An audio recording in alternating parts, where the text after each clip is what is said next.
course, ang ating mahal na Pangulo, na si Pangulong Bongbong Marcos. Di mangyayari lahat ito, itong ganitong kaingrating dahil ito yung gusto ng ating mahal na Pangulo. Sa huling sandali, ng aming kapatid.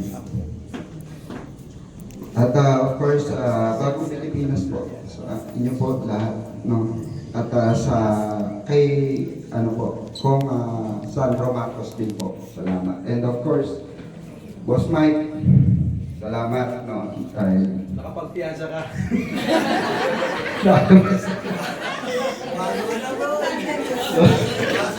Nagpila po Okay, niya. kasi po, kaya po, yun po talaga tawag nila sa akin ng mga kapatid ko, ng mga kuya ko, kuya. Kahit po si Mima, nasa po nila ako Jinggoy. Yan po ang tawag nila sa akin. Oaklanderer. Pero siyempre, wala tayong magawa, kahuling talaga eh. Lalo na pag pa tayo, di ba? Nag-bihis pa.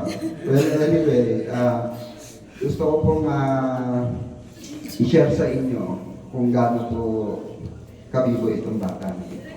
Kung gaano katapang. At kung gaano po siya kasigasig na ipagtanggol po yung tama. Yung katotohanan lang. Actually, some of you siguro, hindi pa nakakalam, pero isang beses sa buhay niya, sinubukan siyang opera ng pumakalabang kay Pangulo. Pero, naikwento niya sa amin lahat yun. Pero nanindigan po siya. Maninindigan siya sa katotohanan at hindi po siya mabibili ng kahit gaano kalaking halagang pera. Inoperan siya ng kondo, inoperan siya ng sasakyan, inoperan siya ng sandamakmak na pera. Pero hindi po niya binenta ang kanyang prinsipyo at pananaw. Yun po yung isa sa pinabibilipan ko sa tao na to. Biniro ko pa nga siya rin eh. Sa di mo tinanggap, once in a lifetime lang yan, sabi ko. Pero biro lang naman yun.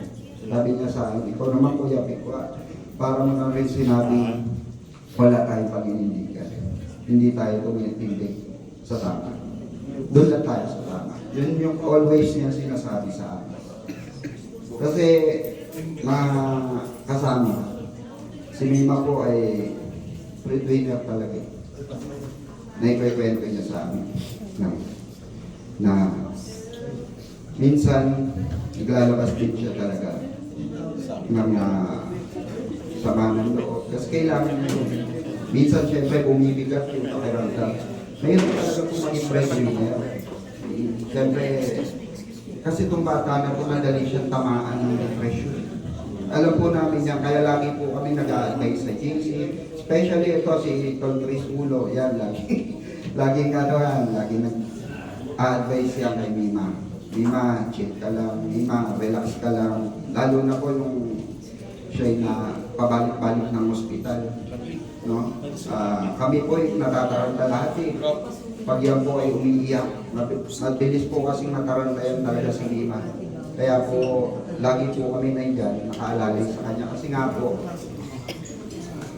bunso po talaga na yun.